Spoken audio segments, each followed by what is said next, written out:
Hey guys, welcome back to my channel. So today I have a pretty exciting video.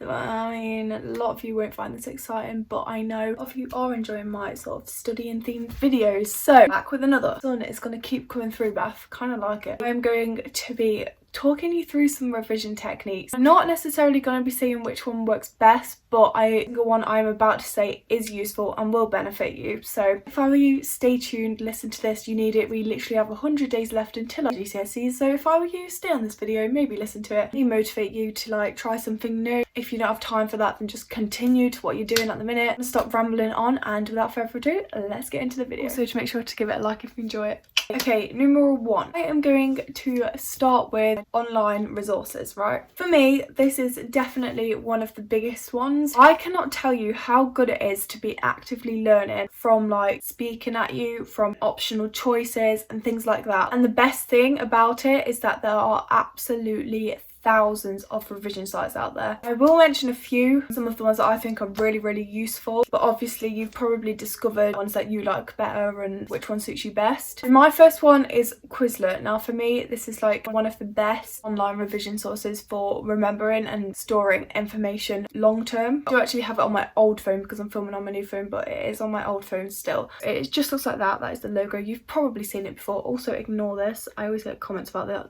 It's the screen protector. A few months ago, I spent absolutely ages putting all of the French vocab onto my Quizlet account. We so long, honestly. For AQA, it was the exact vocab that we need to know. So if you have like vocab tests at school, they're really good to just put the words on, and honestly, you just learn it so much more easily. As you can see, I'm getting down to like maths ones, biology ones, I've got some chemistry ones, American West history, so there's already pre-made ones, as you can see, and obviously you can make your own as well.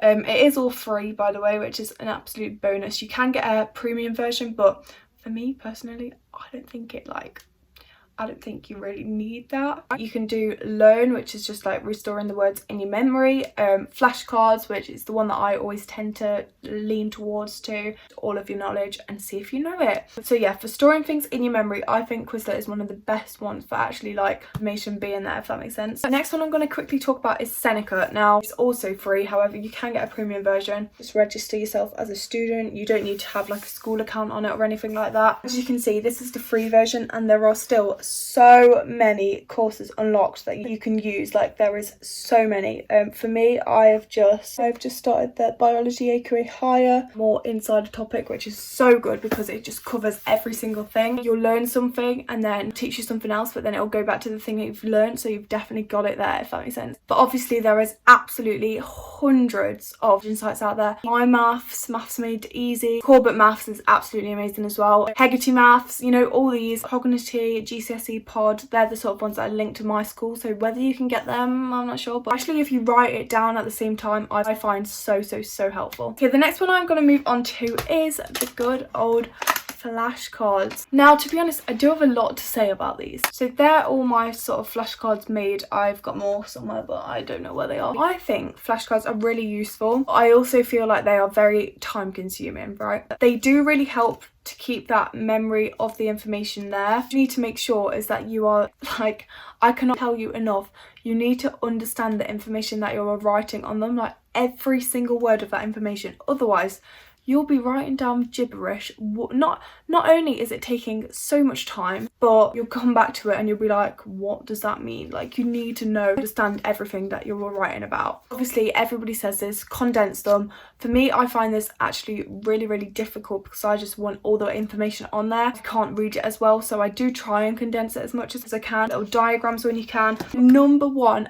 absolute tip for this is don't worry about what it looks like, okay? Don't spend forever on a title, don't spend forever highlighting it, don't spend forever swapping colour and pens like for every other word, don't spend forever writing titles with fancy fonts. You don't need it. You do not need it, right? So obviously this is when I sort of started doing my flashcards, and that is what they look like. I then discovered that this took absolutely forever and I just could no longer do them like that, and I do make them from my lesson notes. So that was sort of what they used to look like. I obviously swapped colours for like important words. I now discovered that I have no time for that whatsoever, so my more recent ones have been tending to look like this. just really quick drawings, like literally just take 3 seconds on each. It does not matter. Yeah, as you can see, they have had a bit of a slow down, but I just don't have time. Really fast at writing neat titles, popping pens and doing words. Go for it, because you know it probably does help a little bit more. Be the end of the world if you don't have time to do that. If you're in a lower year school right now, 8 or year 9 or year 10 actually, need to start writing flashcards. Like a lot of people won't maybe like, oh my god, what is she on about? The thing that I wish if I could go back in time was for me to come home every day and just write up my notes on flashcards or paper even. It takes 10, 15, 20 minutes just to write out the information that you've done today and have it for good. So that because I'm in this stage where I have ran out of time and it just takes 2 seconds. Like this one we did about water treatment. That is all my important notes from my book and lesson, and then on the back here. Next I'm going to move on to reading. This kind of gets violated a bit. To be every single person is not to do this. Don't restore the information. For me personally, if that's happening, you're not really doing it right. Just listen to this, right? Me and my mum were actually talking about this yesterday. Me and her restore information really well with reading things, but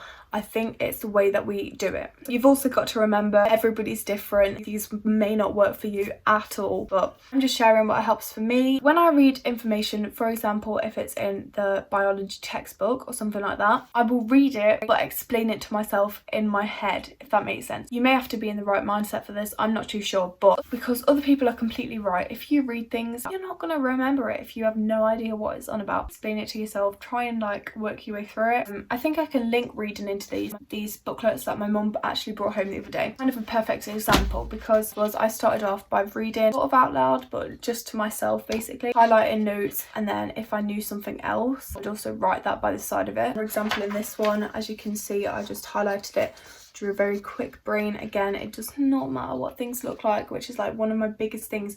It does not matter what it looks like. You see on TikTok there's of people doing study notes, really pretty study notes, and part of me is like, god, I wish I could do that as well. You're on the comments, I saw one that said like, if you ask yourself remembered, what would you be able to remember?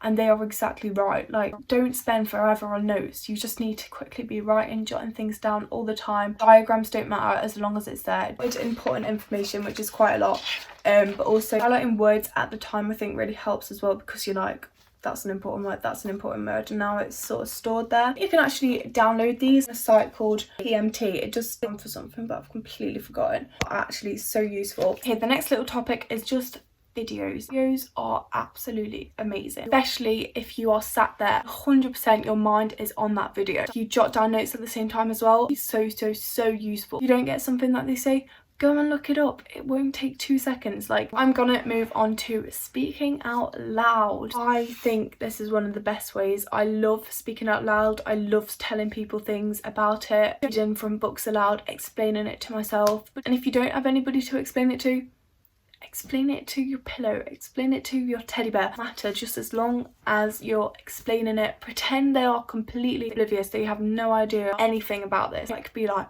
so this happens first and then this happens. I'm going to move on to notepads. TK Maxx, and I picked up these 3 notepads. I'm using them all for science. I started off making some notes in this notepad. It did take quite long, but it took quite long because I'm going through understanding every single little bit of information that I write down.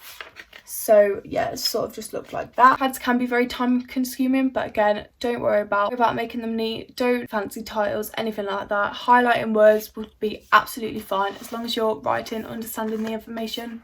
You got this. Okay, another little one is post-it notes. Now, I have a load of physics equations on my door, but I have to admit I don't really look at them much, so nearer the time I'm gonna stick them everywhere on cupboards and stuff. I've heard this is really good. I think post-it notes will be a really good revision technique as it gets closer to the time. Make sure you look at them because otherwise it's absolutely pointless. The next one I'm going to move on to is word associations. Now, these again for me are very useful. I find if I can link something to that, I do remember it more. It can be the most bizarre things as well. So just associating letters with things. So I remember biology, for example, really weird. You just need to like get your own thing, but I remember CCRR for when you're in the light, circular muscles contract and radial muscles relax. I don't know, just when you're seeing a close object, I always remember. Yeah, it says near, but I know that near means close.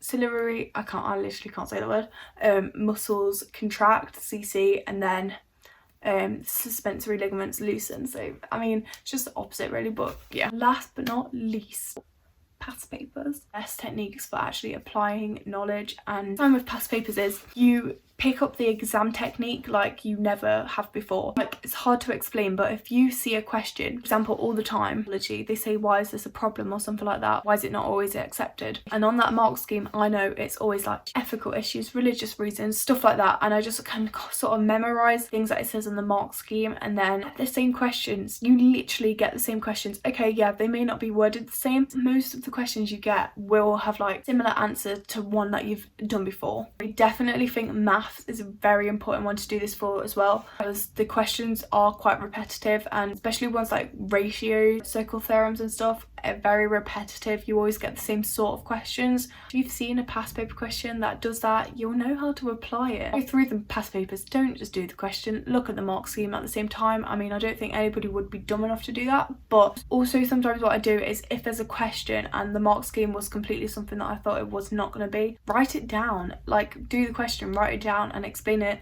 to yourself, so as soon as you see that question again or something like that, you'll be like, yo, I've done this before. I'm going to end this video here. I've been rambling on for so long. Hope you found this video helpful in some way. You kind of saw which ones I lean towards more and which I like less. I like all of them, not gonna lie. I am very likes to mix what she does. Like, I go on the laptop, I do online things, I write them down, I do flashcards, I do past papers, I kind of do everything. There's never been one thing that I'm like, yo, this is the best. Mixing things does actually really help as well. I think it does genuinely help you restore the information for a longer time. So yeah, if you're just focusing on flashcards, maybe adventure out to do some online sources things. I hope you did find this video helpful. If you did, make sure to give it a huge thumbs up and subscribe down below if you want. So many studying videos at the minute, so make sure to go and check them out if you haven't already. Thank you for all the support, you keep me going. Thank you so much for watching, and I'll see you in my next video. Bye.